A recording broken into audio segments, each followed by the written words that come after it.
ओम शांति। आज बाबा के 5 जुलाई के महावाक्य हैं। बाबा ने कहा, मीठे बच्चे, याद से ही बैटरी चार्ज होगी, शक्ति मिलेगी, आत्मा सतो प्रधान बनेगी। इसीलिए याद की यात्रा पर विशेष अटेंशन दो। प्रश्न है, जिन बच्चों का प्यार एक बाप से है, उसकी निशानी क्या होगी? उत्तर है, पहला है, यदि एक बाप से प्यार है तो बाप की नजर उन्हें निहाल कर देगी। दूसरा, वे पूरा नष्टो मोहा होंगे। तीसरा, जिन्हें बेहद के बाप का प्यार पसंद आ गया, वे और किसी के प्यार में फंस नहीं सकते। चौथा है, उनकी बुद्धि झूठ खंड के झूठे मनुष्यों से टूट जाती है। बाबा तुम्हें अभी ऐसा प्यार देते हैं जो अविनाशी बन जाता है। सतयुग में भी तुम आपस में बहुत प्यार से रहते हो। ओम शांति। बेहद के बाप का प्यार अभी एक ही बार तुम बच्चों को मिलता है। इस प्यार को भक्ति में भी बहुत याद करते हैं। बाबा, बस आपका ही प्यार चाहिए। तुम माता पिता, तुम ही सब कुछ हो।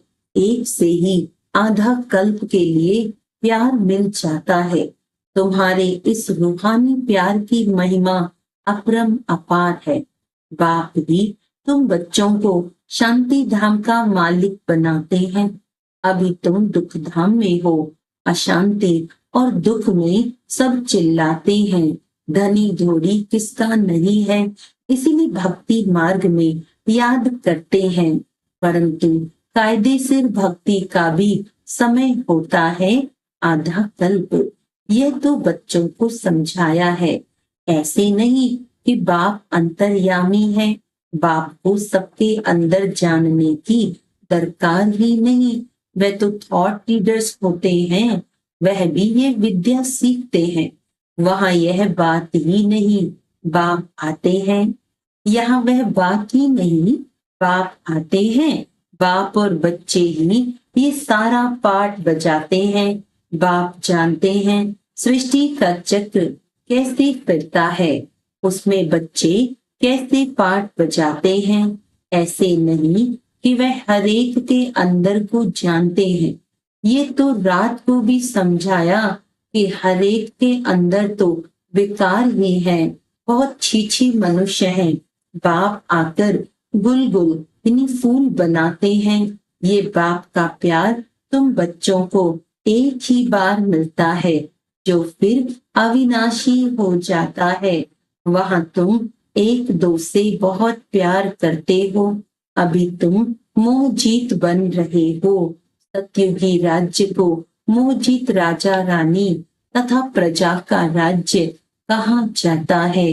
वहां कभी कोई रोते नहीं, दुख का नाम नहीं। तुम बच्चे जानते हो, बरोबर भारत में हेल्थ, वेल्थ और हैप्पीनेस था, अब नहीं है, क्योंकि अभी रावण राज्य है। इसमें सब दुख भोगते हैं, फिर बाप को याद करते हैं कि आकर सुख शांति दो, रहम करो। बेहद का बाप है, रहम दो। रावण है बेरहम करने वाला, दुख का रास्ता बताने वाला। सब मनुष्य दुख के रास्ते पर चलते हैं। सबसे बड़े ते बड़ा दुख देने वाला है काम विकार। इसीलिए बाप कहते हैं, मीठे मीठे बच्चों, काम विकार पर जीत पहनो तो जगत जीत बनेंगे। इन लक्ष्मी नारायण को जगत जीत कहेंगे ना। तुम्हारे सामने एम ऑब्जेक्ट खड़ी है। मंदिरों में भल जाते हैं, परंतु उनकी बायोग्राफी कुछ नहीं जानते। जैसे गुड़ियों की पूजा होती है, देवियों की पूजा करते हैं, रच कर खूब श्रृंगार करा कर भोग आदि लगाते हैं, परंतु वे देवियां तो कुछ भी खाती नहीं। खा जाते हैं ब्राह्मण लोग, क्रिएट कर फिर पालना कर विनाश कर देते। इसको कहा जाता है अंधश्रद्धा। सतयुग में यह बातें होती नहीं। ये सब रस्म रिवाज निकलती है कलयुग में। तुम पहले पहले एक शिव बाबा की पूजा करते हो, जिसको अव्यभिचारी राइटियस पूजा कहा जाता है। फिर होती है व्यभिचारी पूजा। बाबा अक्षर कहने से ही परिवार की खुशबू आती है। तुम भी कहते हो ना, तुम माता पिता, तुम्हारे इस ज्ञान देने की कृपा से हमको सुख घनेरे मिलते हैं। बुद्धि में याद है कि हम पहले पहले मूल वतन में थे, वहां से यहाँ आते हैं शरीर लेकर पाठ बजाने। पहले पहले हम दैवी चोला लेते हैं, अर्थात देवता कहलाते हैं। फिर क्षत्रिय वैश्य शूद्र वर्ण में आते भिन्न भिन्न पाठ बजाते हैं।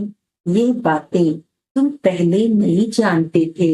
अब बाबा ने आकर आदि मध्य अंत का नॉलेज तुम बच्चों को दिया है। अपनी भी नॉलेज दी है कि मैं इस तन में प्रवेश करता हूँ। ये अपने 84 जन्मों को नहीं जानते थे, तुम भी नहीं जानते थे। श्याम सुंदर का राज तो समझाया है। यह श्री कृष्ण है नई दुनिया का पहला प्रिंस, और राधे सेकंड नंबर में। थोड़ी वर्ष का फर्क पड़ता है। सृष्टि के आदि में इसको पहले नंबर में कहा जाता है। इसीलिए ही श्री कृष्ण को सब प्यार करते हैं। इनको ही श्याम और सुंदर कहा जाता है। स्वर्ग में तो सब सुंदर ही थे, अभी स्वर्ग कहाँ है, चक्र फिरता रहता है।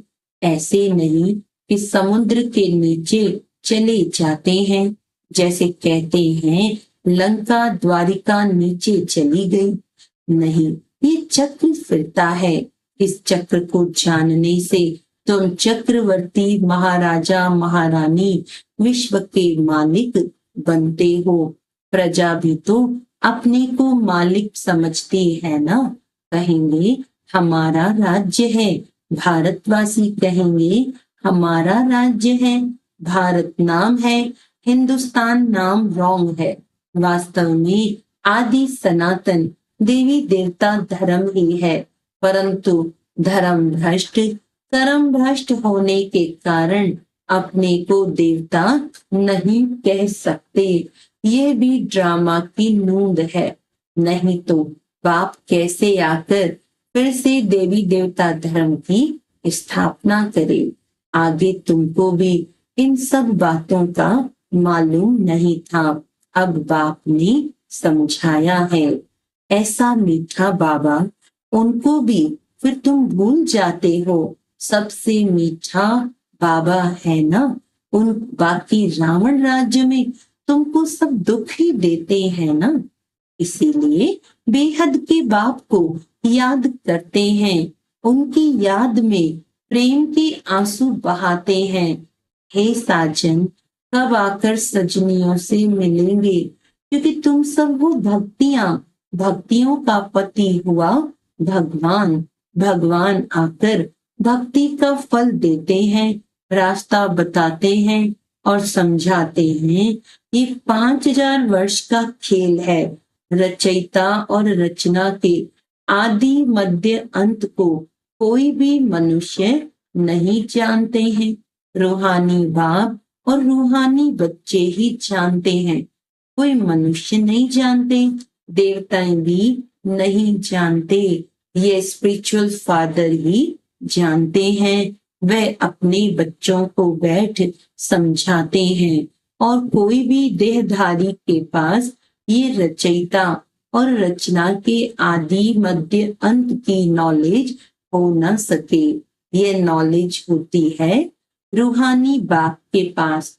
उनको ही ज्ञान ज्ञानेश्वर कहा जाता है। ज्ञान ज्ञानेश्वर तुमको ज्ञान देते हैं राज राजेश्वर बनाने के लिए। इसीलिए इसको राजयोग कहा जाता है। बाकी वह सभी हैं हठ योग। हठ योगियों के भी चित्र बहुत हैं। सन्यासी जब आते हैं वे आकर बाद में हठ योग सिखलाते हैं। जब बहुत वृद्धि हो जाती है तब हठ योग आदि सिखलाते हैं। बाप ने समझाया है, मैं आता ही हूँ संगम पर आकर राजधानी स्थापन करता हूँ। स्थापना यहाँ करते हैं, न कि सतयुग में। सतयुग आदि में तो राजा ही है, तो जरूर संगम पर स्थापना होती है। यहाँ कलयुग में है सब पुजारी, सतयुग में है पूज्य। तो बाप पूज्य बनाने के लिए आते हैं, पुजारी बनाने वाला है रावण। ये सब जानना चाहिए ना। यह है ऊंच से ऊंच पढ़ाई। उस टीचर को कोई जानते नहीं, वह सुप्रीम बाप भी है, टीचर भी है, सतगुरु भी है। ये कोई नहीं जानते।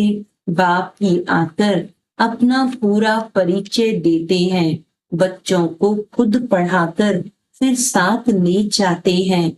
बेहद के बाप का लव मिलता है तो फिर और कोई लव पसंद नहीं आता। इस समय है ही झूठ खंड, झूठी माया, झूठी काया। भारत अब झूठ खंड है, फिर सतयुग में होगा सचखंड। भारत कभी विनाश को नहीं पाता है। यह है सबसे बड़े ते बड़ा तीरथ, जहाँ बेहद का बाप बच्चों को बैठ सृष्टि के आदि मध्य अंत का राज समझाते हैं और सर्व की सदगति करते हैं। ये बहुत बड़ा तीरथ है।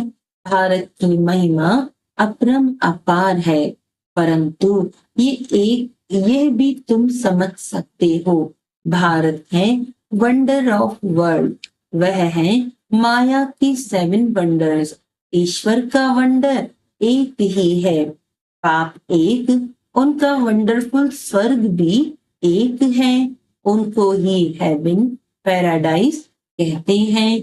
सच्चा सच्चा नाम एक ही है, स्वर्ग यह है नर्क। ऑलराउंड चक्र तुम ब्राह्मण ही लगाते हो। हम सो ब्राह्मण सो देवता। वैसे चढ़ती कला उतरती कला, चढ़ती कला तेरे भाने सर्व का भला। भारतवासी ही चाहते हैं कि विश्व में शांति हो, सुख भी हो। स्वर्ग में तो है ही सुख, दुख का नाम नहीं। उनको कहा जाता है ईश्वरीय राज्य। सतयुग में सूर्यवंशी, फिर सेकंड ग्रेड में है चंद्रवंशी। तुम हो आस्तिक, वह है नास्तिक। तुम धनी के बन बाप से वर्षा लेने का पुरुषार्थ करते हो। तुम्हारी माया के साथ गुप्त लड़ाई चलती है। बाप आते हैं रात्रि को, शिवरात्रि है ना, परंतु शिव की रात्रि का भी अर्थ नहीं समझते। ब्रह्मा की रात पूरी होती है, दिन शुरू होता है। वह कहते हैं श्री कृष्ण भगवानु वाच्य, यह तो है शिव भगवानु वाच्य। अब राइट कौन?